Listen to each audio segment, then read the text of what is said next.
Okay. Hi, everyone, and welcome to our first colloquium of 2019. I'm Therese Madden, and I chair our Faculty Development Committee. This is also our first colloquium to use a webinar format, and we're very excited about the greater accessibility that this format allows. Whether you're here in the room, participating online, or attending asynchronously, we welcome you. The Faculty Development Committee plans this as the first of several colloquiums to utilize this structure. We have faculty who are engaged in interesting scholarship and innovative pedagogies, and we're honored to learn from our colleagues. Today, we're introducing the work of Susan Charles and Robert Ferrara from our School of Education and Psychology. They traveled to India last summer to help teachers and administrators develop their skills in current pedagogy. They work with educational leaders to support teachers and student engagement, create cognitively complex tasks, structure lessons and assessment around learning outcomes. They did this as part of a hybrid certificate in education that they developed as an exciting model to build a strong, lasting connection with teachers in India. I thank them for being here, and I'm also grateful to Susan Raffo, Brad Washington, and Merle Mason and his team for assisting this new and more accessible format. And with that, I'm going to introduce Susan and Robert.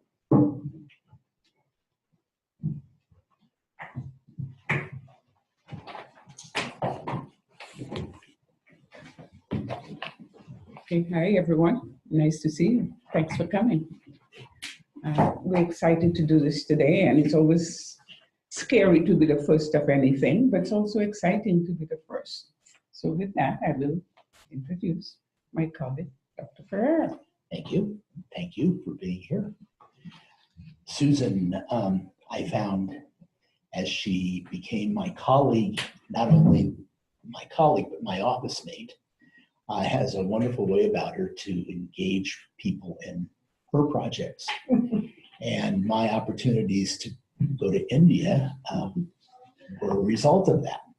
And so I thank her for that because it was a wonderful experience.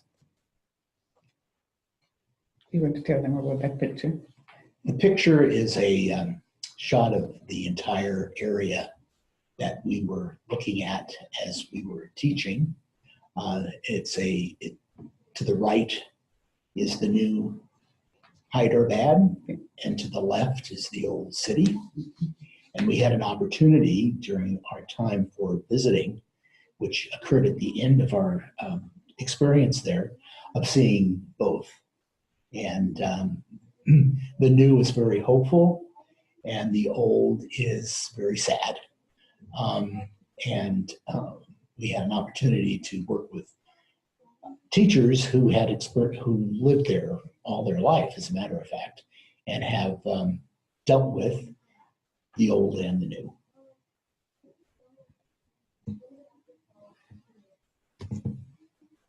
Why isn't it moving, Brad? Pardon me. Oh, this one? No, Yes. Okay. Yeah, of course. Okay, and the purpose of the training, as Therese nicely stated, was to create an environment where teachers are trained in the best practices. And we will talk more about this, what is happening in India right now is also what is happening in some parts of the United States.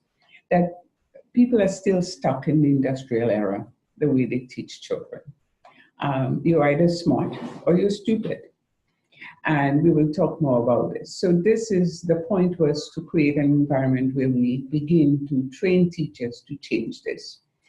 Really to introduce them to brain-based strategies, to change the mindsets about who can learn and who cannot learn. To remind teachers that parents are our partners, and sometimes we forget that, and to ensure that we are meeting the needs of all children. Yeah. Why were we asked? We give credit to this young woman you see sitting next to me, Umme Salma. It started, and I will give you the short version. She was my student at Santa Clara University. Umme lived here for almost 20 years, did her early childhood education here, did her teacher training here, and did her master's in ed leadership at Santa Clara with me. And the more as she worked in Fremont as a teacher and as an administrator in a Muslim school. But the goal was always to go back to India. So she goes back to India, and it's extremely sad at what she sees, what is happening. If you have money, you can get a decent education. If you don't have money, children are taught until the 5th grade. So it became her passion that we need to change something. What is it that she needs to do? So we started, and as she talked about administrative training. But the more we continued the conversation, I said, what you need really is to train the teachers. And we will tell you more about this. And then I said, well, if we're talking about teacher training, you're talking to the wrong person. I have to talk to my colleague, because that's his program. And Dr. Ferrer graciously agreed to join in this venture. So I want to give all of the credit to this young woman. There, again, her goal was to make a difference, and this is such a great shot. We had to put it there.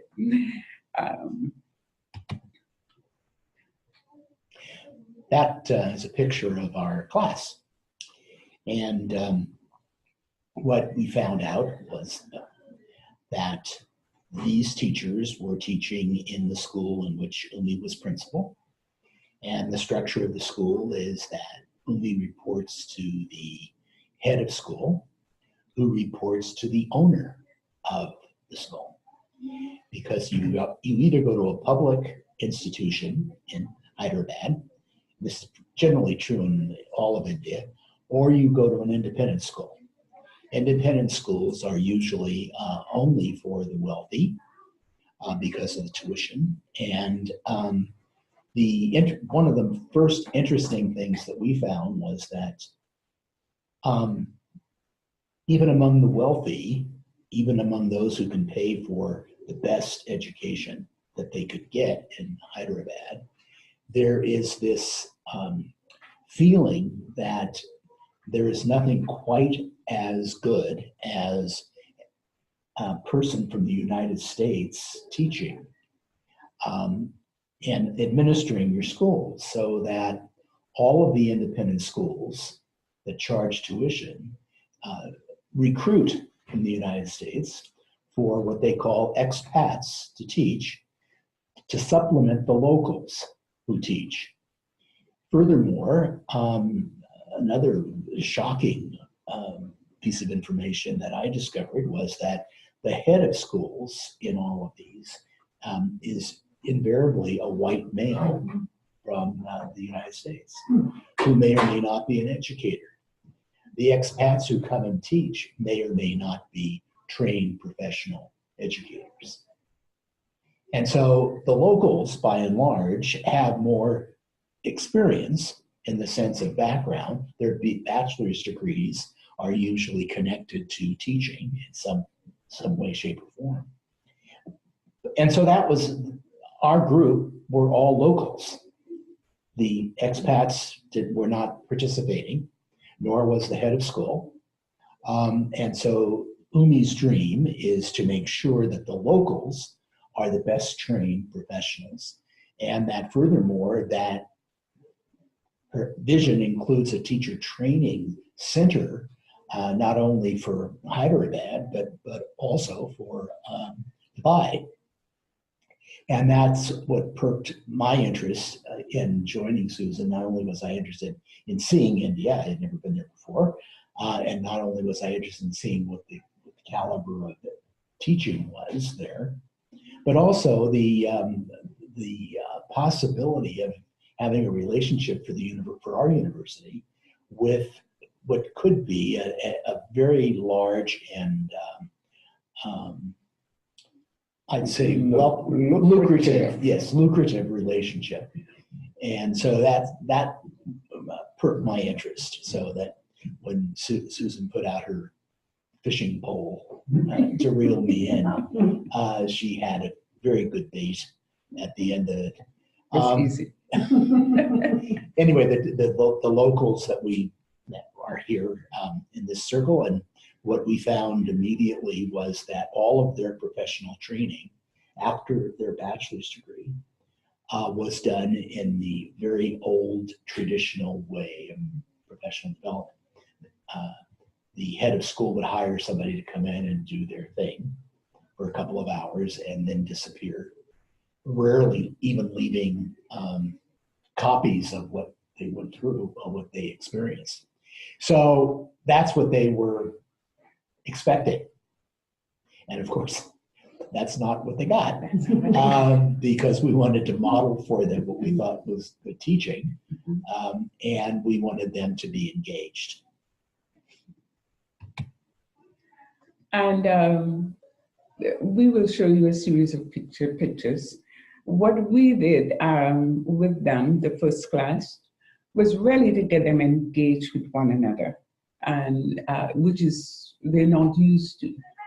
They're used to the sage on the stage, and having Bob and I, what they realized they got we were two comedians, and having teachers, two people who not only imparted knowledge but enjoyed what they were doing.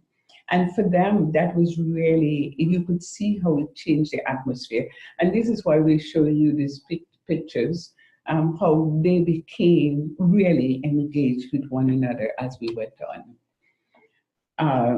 And we found every way to get them involved in different ways with one another. So again, as And with us. Because we wanted to make sure that they understood that that was the first step that they have to take if they're really going to be successful teachers, is establishing good relationships with their students before they ever start talking about subject matter. Yeah. And as you can see, these pictures were not posed. They were working, and the pictures were being taken. So again, what we hoped to accomplish was beginning to happen. And this was truly intense. We taught all day from 9 to 5, and they stayed, and they were engaged, and they were smiling. We had lunch together. Yeah. So we stayed with them. We had plenty of time to establish relationships. Yeah. I want you to explain that picture. Okay, what would you say? What do you see? What do you see there? Odd lady out. Pardon me? Odd lady out. Okay, odd lady out. And what could you characterize the odd lady at all? Well, she's not engaged with the other two, and she has a distance from them. Okay, so physically She distance. any affect that she communicates there besides distance? Reluctant and intrigued. Very well said. Oh my gosh. Almost disdain. Yeah. Because she was the most experienced person in the room. Okay.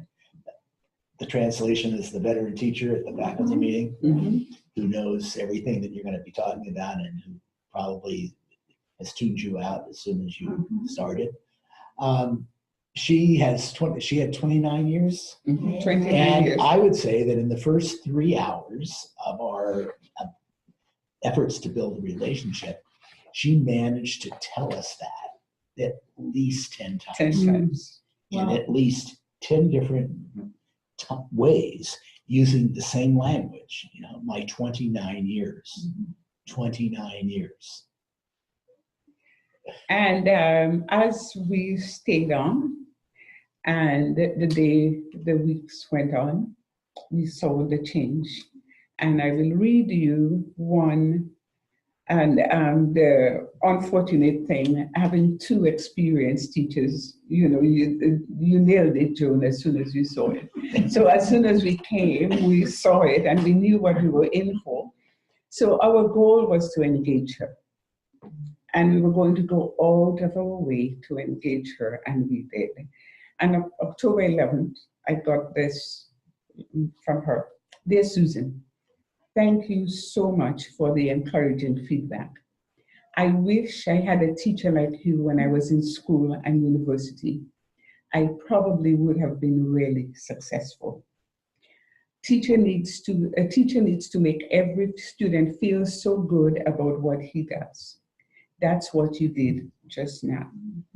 That's another lesson I learned from you. Best regards and loads of love. Oh. That was in October. Because we spent the time not only really giving her the credit that she deserved. I had her do some research for me. So acknowledging her 29 years and never making her feel outside. November 12th. I must tell you, that's the second course I did with her. I thoroughly enjoyed working on the last 2 assignments I sent you. I feel like a little kid who tries to do her best and rushes to turn in her work to her teacher and waits eagerly for her feedback. I have come, is the other thing the research is telling me that she completed. And yesterday, today's Monday, this morning, I got this. Didn't know, she doesn't know that we're doing that. I got this from her this morning because we have done with the class 2. Dear Susan, I apologize for the delay in submission of the assignments. I was able to complete 2 of them. The reflection of the book, Students at the Center, will be completed soon. I don't want to list reasons and sound like a student finding excuses for not turning in her homework on time. I did have too many things to attend to during my break. My apologies again. I like to take my time doing my assignments and devour every moment when I write them, just to soak up all that I can gain from the study. Multiple intelligences was a great eye-opener for me, although I discovered this almost 10 years ago when I was teaching grade 3. The yardsticks will certainly help us understand the development in children during the formative years. I would like always to be in touch with you and Bob to share my experiences and seek your advice in various ways. I cannot wait to see you both when you come down to Hyderabad again. That was this morning. And I told Bob, I have to read this today. I did it because, and I have this picture up, and Bob and I wanted to show you what the others were young and enthusiastic. But you can imagine she has probably seen a lot of con artists, and now here they come again, and it was left to us to disprove it. And never felt good about herself, which was the sad part of it. And so respecting what she had done, respecting the 29 years, and pointing out when she would contribute something that was really significant and positive, how important that was to the rest of us to hear that, I think contributed to her change of that. I would never see that face after the second day of class. Second day of class again. It was. She learned, from her point of view, we managed to not show her that we didn't understand anything she said. And the young woman in the middle, Shahana, she is from Colorado.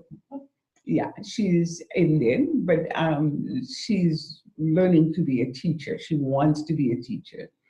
And she, when we made comparisons of American, and we always gave credit to the culture. And that when we gave an example that was American, we'd say, well, how would you do this in India? What would that look like? And Shahana was really helpful, and in making the comparisons, because, she has lived in both cultures. They went back to India, but she's from Colorado. And so this was kind of if you wanted to look at content of the concepts that we covered, that's the list. And so as we've been talking mostly now about building relationships, but we got into implementing rules and regulations and how you set up classrooms, how you set up goals and assessments, and the teaching strategies that are very common to American teachers were in many cases new to them, which I was kind of surprised at. You know, just the verbal and nonverbal behaviors that you would expect that after several years of teaching you would automatically know, not necessarily. So that the idea that you have to limit the objectives or the content that you want to cover. They have a head of school who has evidently only one area of knowledge about teaching, and that is phonics. Phonics. And so I got you. there are these laminated pictures all around the room of sounds, initial sounds. And when we talked about having sound and no substance, or being able to hear but not understand, they were able to chuckle and feel much more comfortable, because he evidently, when he visits classrooms, expects his materials always to be visible and to be used by all the children. Anyway, these engagement strategies, they, I think, welcomed the opportunity to talk about and to understand. And as you can see, what we did was make them do it, you know, themselves, you know, so they begin to understand how important it is to get the children engaged. It is less about information as much as engagement, you know, so we just had to put that one in. So, you know, Bob has to tell you from where I took that picture. That picture is taken at the top of this. It's one of their palaces? Or yeah, something? It was a former palace. It's an old and these are kind of ruins, yeah. but kind of magnificent ruins that you have to climb 800 stairs to get to. Now, 800 stairs without a banister for someone who had a broken hip 3 years ago was something that I was not looking forward to. However, it was fine. It was fine. I just walked very slowly. Very slowly. Going up was fine. Coming down is what I was worried about. There's nothing to grab onto. Yeah. So when he got down, he said, "Could you tell Jan I did that?" I have a picture of the steps, but I thought. You know. Anyway, we had the most magnificent guides through the few things that we were able to visit, and they were all locals. And the guide for this particular experience was his English was fine. He was hard to determine how old he was, but obviously had lived in poverty most of his life, judging from his physical characteristics. And so at the end of it, I didn't have any Indian, I didn't exchange any money, and so I just had American money. So I gave him a $20 bill, and he went crazy. I mean, he was so thankful and talked about how his family of 5 lives on, you know, what he makes here, blah, blah, blah. So I gave him another 20. I laughed at him. I said, if he kept talking. Exactly. Susan had pulled me away. I said, he keep giving my him pockets would have been empty. empty. Yeah. So the 4 courses that we're teaching them, this is the one we did in person. Bob and I did that. And that is the methodology and pedagogy of teaching. So really, and for us, as I said to Umme, we have come all planned, you know, we're teachers with all of the syllabi and ready and all our lessons. And then from the first day, we said every night, he had me drinking whiskey. We had to change. I mean, we had to modify. We had to modify everything.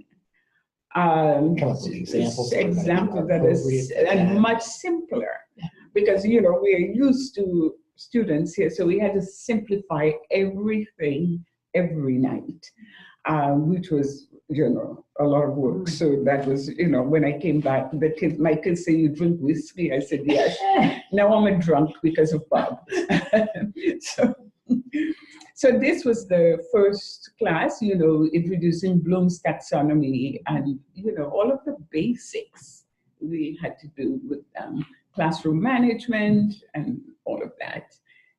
So this is what higher the thinking, Wiggins and McTighe, all of this. So really giving them sort of a broad brush concept of things. Then I just finished this with them, educational psych, and I did it synchronous on Zoom, as we're doing now, live on Friday nights for me, Saturday morning for them. I felt like Mother Teresa. So full disclosure, please. Full disclosure. What? Lest you think she's a technological wizard and who came up with all this knowledge on her own, sitting next to her on a pillow was my 14-and-a-half-year-old granddaughter. I freaked out. I had to do this with these people in India. So they live in Berkeley. So my daughter had to bring her down every Friday. She loved it. And so she'd be sitting. And she has my telephone, and she knows Umme. So she'd be texting Umme while I'm doing this class. But it really gave me comfort having her there. Absolutely. Because I'm saying, oh my God, if something went wrong, what do I do? I lost my connection. I lost my connection. And we did a couple of videos to explain Piaget to them. And so instead of telling them, so my granddaughter and I did it. And which they loved very much. So again, giving them an idea of who are these people, and of course Maria Montessori, who did her work in India, and who are these people who are influencing what you do, which they hadn't thought of. They're influencing you, but you don't know who they are. So that was the second course that I just ended, and they're now sending me their responses. In February, we will start the third course, and one of our students, Brooke Cosby, who's a she's the director of special ed in Palo Alto, but she just finished a master's program with us. So Brooke will be teaching that piece on teaching children with learning differences. That's another thing that is just not done that we saw. So they're going to have a steep learning curve on this one. Because they, again, you're either smart or you're stupid. And these are the two words that they use. And the first night, one of them said something, and Umme, who had me, said, don't say that. Because knock it off.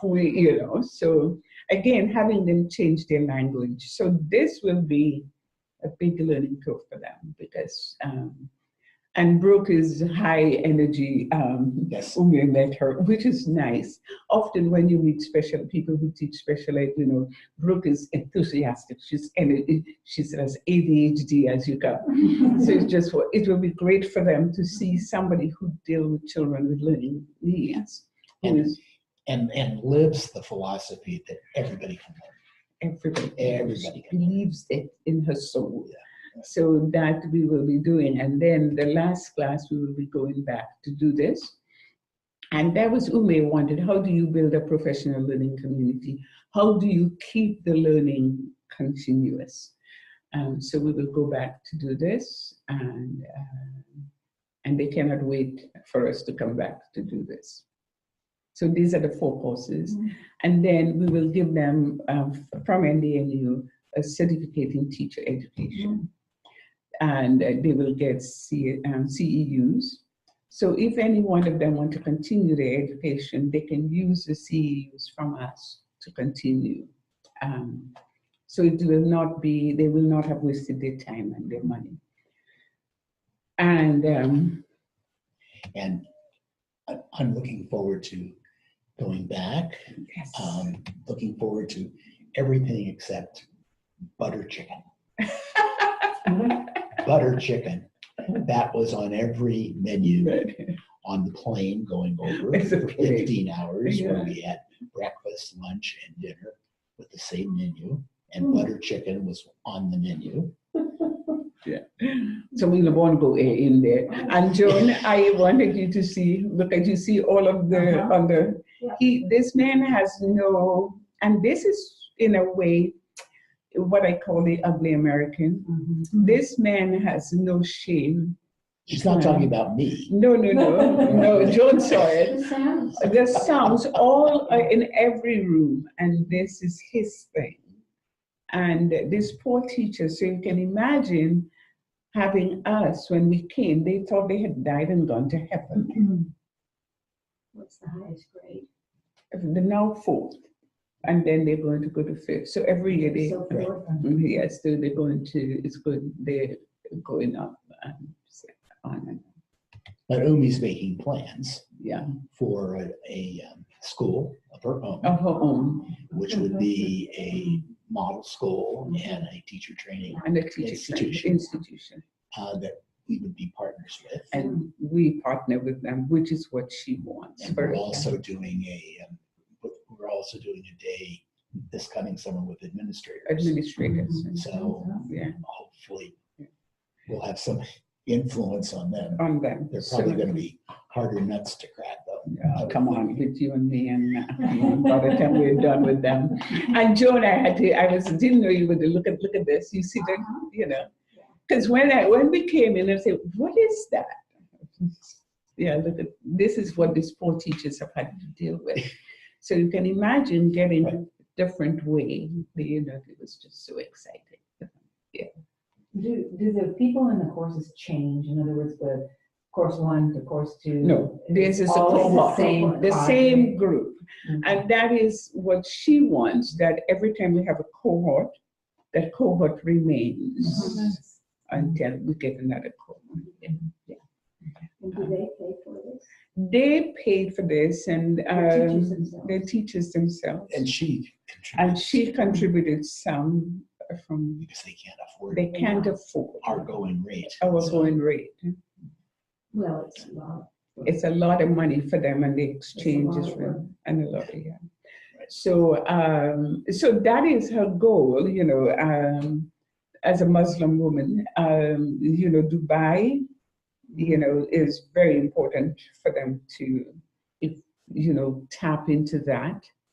And then her goal is that she can make them pay, subsidize the people who cannot afford it. She's just an amazing young woman, Yeah, just amazing, incredible young woman. So why, since there were 2 types of teachers, Mhm. you said these teachers. Locals, these are The locals, locals. and then the expats. Mhm. So the expats, there is an assumption they don't need this kind of training? Or Well, they why don't, were they, excluded? first of all, they're probably not trained to begin with. Okay. They don't stay. They're gone for the summer. The head of school has a policy where, until we interfered, I know you had the hard time believing That we would interfere. But his policy was that the expats were to be paid, they were to be fed and housed and given transportation costs. Back and forth. None of which were extended to the locals. Oh. Oh, yes. I mean, isn't that hard to believe No. from our experiences culturally here, where you don't treat me the same as everybody else. I have some ways to deal with you. So now they're fed. Now they're fed. So we got one of the factors done equitably. And they don't even stay. It's not like. No, they don't got stay. these benefits, so they'll stay. No, and I have to give Bob credit for this, because if you hear him complaining about this, it was his idea. Full disclosure.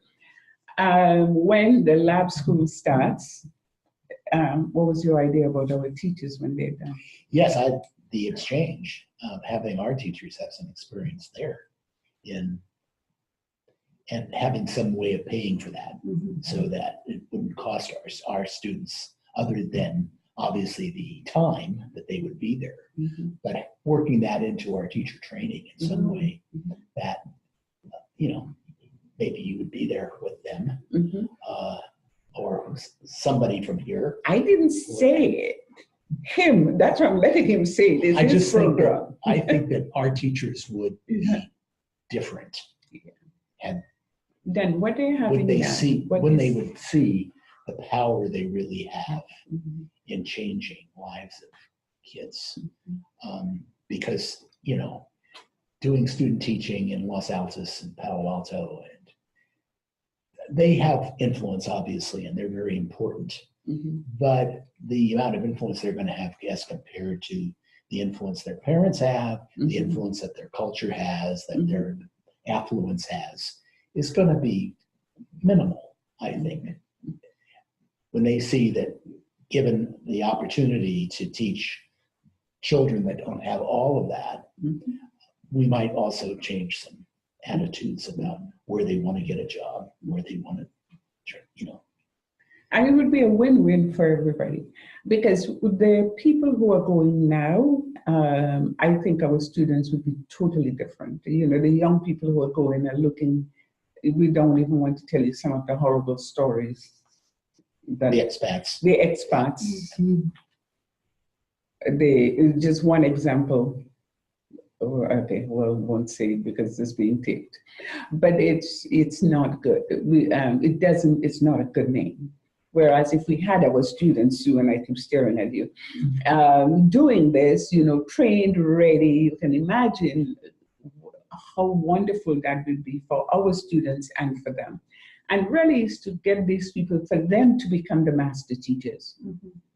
You know, as time goes on, they become the master teachers and given the respect that they deserve. But, you know, Okay. yeah. So we're on this journey.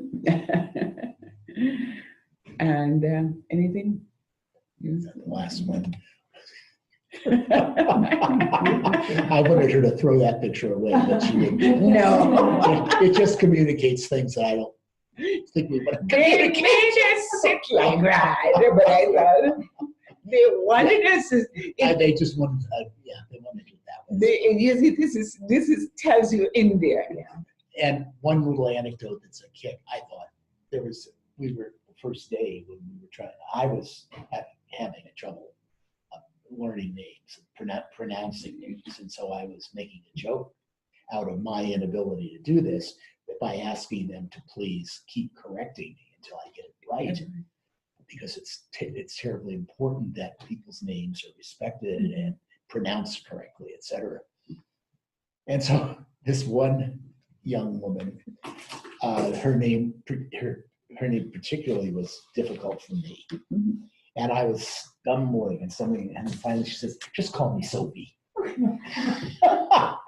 And that's Sophie. And Sophie was a delight to have, buoyant and alive.